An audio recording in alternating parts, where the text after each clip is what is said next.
काला जादू। अपने बेटे रिशु के माथे से टपकते हुए पसीने को देखकर सविता की हालत खराब हो गई। ऐसा आज पहली बार नहीं हुआ जब रिशु नींद से घबरा कर जागा है। हाय मेरा बच्चा, न जाने किसकी नजर लग गई है तुझे। जब से मेरे बच्चे ने 10वीं के एग्जाम में स्कूल टॉप किया है तब से रोज बुरे बुरे सपने आने लगे हैं। हाँ माँ, मैंने आज फिर से एक काले साए को देखा। वो यहीं मेरी आंखों के सामने खड़ा था। माँ मुझे बचा लो माँ। वो मुझसे कह रहा था कि मुझसे बदला लेगा। माँ कहीं ये प्रशांत। चुप कर, कैसी बात कर रहा है? दोबारा उसका नाम मत लेना। तुझे पता है ना उस प्रशांत ने आत्महत्या कर ली, तो बार बार उसका नाम मत लिया कर। मम्मी, क्या सच में प्रशांत ने आत्महत्या की थी? चुप कर, बहुत सवाल पूछता है आजकल। और फिर रात के वक्त सविता के पूरे घर में एक अजीब सा काला धुआं छाने लगा। गहरी नींद में सोई सविता की जैसे ही आंख खुली उसका दम घुटने लगा। वो दौड़कर रिशु के रूम की तरफ गई जहां उसके दरवाजे पर घूमती एक काली परछाई देख वो बुरी तरह से घबरा गई। कौन है वहाँ? कौन है? सामने आओ। ये मैं हूँ, तुम्हारी काली करतूत।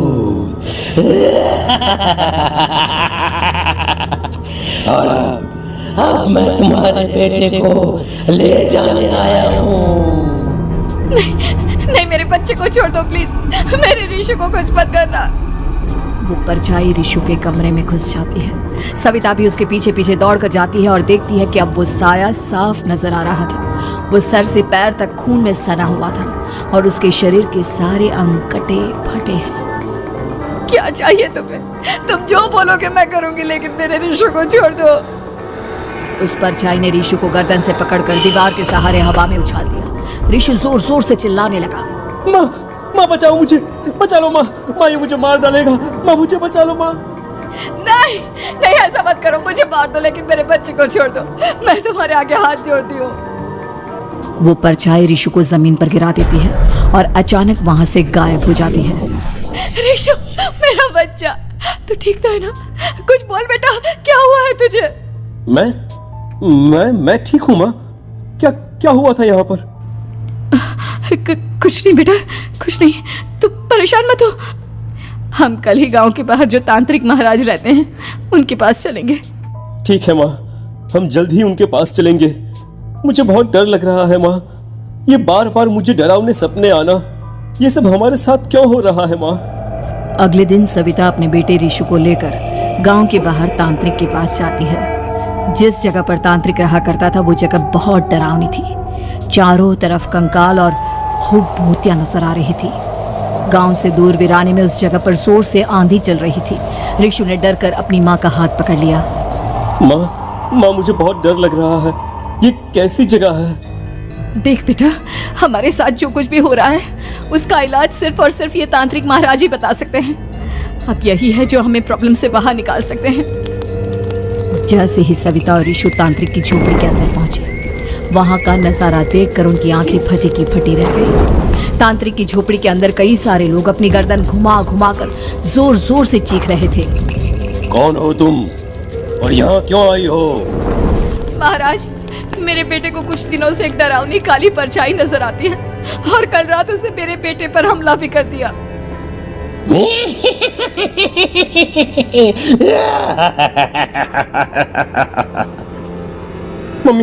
मम्मी हमें यहाँ से चलना चाहिए। ये जगह मुझे ठीक नहीं लगती। नहीं बेटा, ऐसा नहीं कहते। रुक जाओ, 2 मिनट के लिए रुक जाओ। क्या कहा? काली परछाई? तुम्हारे बेटे पर किसी काली परछाई ने हमला किया? हाँ महाराज, वो कह रही थी कि वो मेरे बेटे को कुछ कर देगी। कोई उपाय बताइए महाराज, मेरे बेटे के साथ कुछ गलत नहीं होना चाहिए। तुमने किसी दूसरे के साथ गलत किया है तो तुम्हारे साथ भी गलत होकर ही रहेगा। तुमने किसी की जान ली है, किसी को मार डाला है तुमने। नहीं महाराज, मैंने ऐसा कुछ नहीं किया। मैंने किसी की जान नहीं ली। मुझे कोई उपाय बताइए। लगता है तुम इतनी आसानी से नहीं मानोगी। मैं तुम्हें अभी उस काली परछाई से मिलवा देता हूँ और वही वही सारा सच तुम्हारे सामने लेकर आएगा। हाँ? सविता और ऋषु ने डर के मारे अपनी आंखें बंद कर ली। तभी अचानक तांत्रिक की झोपड़ी में अजीबोगरीब आवाजें गूंजने लगी। सविता और ऋषु बुरी तरह से कांप रहे थे। आंखें खोलो और अपने सामने देखो। क्या यही है वो जिससे तुम कल रात को मिली थी? बताओ मुझे। हाँ, इसने कल रात मेरे बेटे के ऊपर हमला किया था। ये उसी लड़के की भटकती हुई आत्मा है जिसे कुछ दिन पहले तुमने मार डाला था। मम्मी, ये महाराज क्या कह रहे हैं? क्या सच में आपने किसी की जान ली है? किसी को मार डाला है? अगर हाँ तो बताइए ना मम्मी, किसको मारा है आपने? किसको? तुम्हारी माँ इतनी आसानी से सच नहीं बताएगी बेटा। इसने एक बच्चे की जान ली है। कहीं उसका नाम प्रशांत तो नहीं महाराज? वो मेरा दोस्त है, मेरा मतलब मेरा पड़ोसी है। सही पहचाना।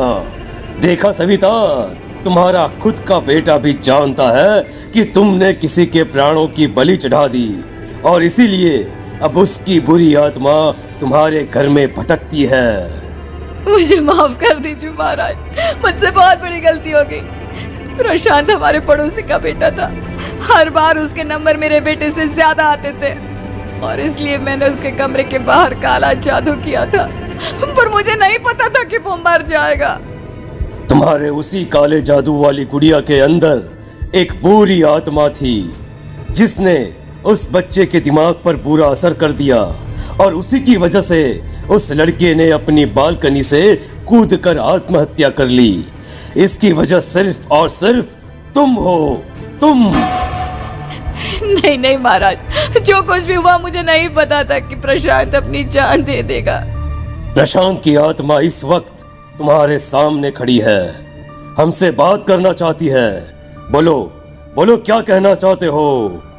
मैं जीना चाहता था, बड़ा होकर कुछ बनना चाहता था।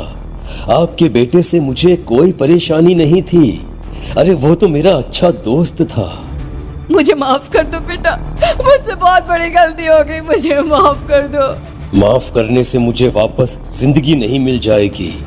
मेरे माँ बाप आज भी मेरे लिए रोते हैं। आपने मेरे साथ बहुत गलत किया है, बहुत गलत। और तभी अचानक प्रशांत की आत्मा वहां से गायब हो जाती है। सविता जोर जोर से रोने लगती है। सुन लिया तुमने?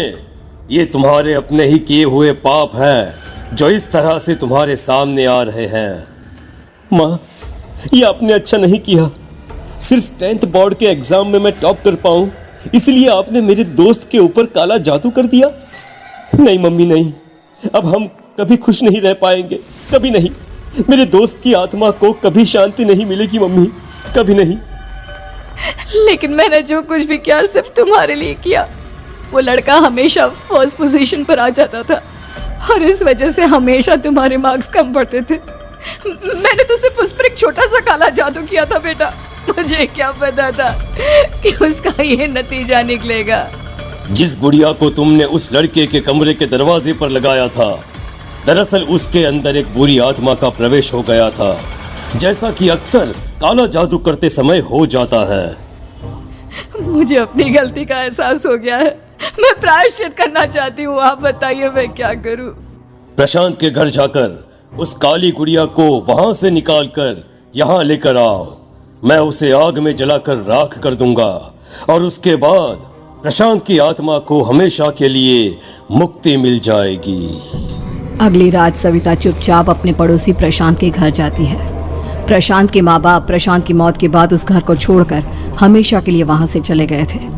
जैसे ही सविता उस घर के अंदर कदम रखती है, उसका सामना अजीबोगरीब हैवानियत से भरी आवाजों से होने लगता है। ऐसा लग रहा था जैसे कोई बुरी तरह से चीख रहा हो। सविता जैसे ही प्रशांत के कमरे के बाहर पहुंचती है, वहां पर लटकी हुई गुड़िया के शरीर से खून टपकने लगता है। ये क्या हो रहा है? इस गुड़िया के शरीर से खून क्यों टपक रहा है? सविता हिम्मत करते हुए उस गुड़िया को वहां से उतारने की कोशिश करती है, लेकिन तभी अचानक से बहुत भयानक दिखने वाली औरत उसकी आंखों के सामने आकर खड़ी हो जाती है। मैं यहाँ से कहीं नहीं जाऊंगी और अगर तूने मुझे यहाँ से हटाने की कोशिश की तो मार डालूंगी मैं तुझे। नहीं नहीं, मुझे तुम्हें यहाँ से ले जाना ही होगा, नहीं तो मेरा बेटा, उसकी जान को खतरा है। मैं तुम्हें नहीं छोड़ सकती। अगर तुम्हारे अंदर हिम्मत है तो मुझे इस घर से बाहर ले जाकर दिखाओ। और ऐसा कहकर वो औरत सविता के ऊपर हमला कर देती है और उसे हवा में उछाल उछाल कर जमीन पर पटकती है। लेकिन तभी अचानक मौका देखकर सविता अपने हाथ में ली हुई सुई उसके हाथ में चुभो देती है। हाथ में सुई लगते ही वो औरत जमीन पर तड़पने लगती है। ये क्या किया तूने? ये क्या कर दिया? तुझे ऐसा नहीं करना चाहिए था। तांत्रिक ने मुझे कहा था कि तुझसे जीतने का सिर्फ यही एक तरीका है जिससे मैं अपने पापों का प्रायश्चित कर सकती हूँ और अपने बेटे की जान बचा सकती हूँ। और उसके बाद वो डरावनी दिखने वाली औरत एक छोटी सी जादुई गुड़िया में तब्दील हो गई और सविता ने उसे ले जाकर तांत्रिक को दे दिया। तांत्रिक ने जादुई गुड़िया को आग के हवाले कर दिया।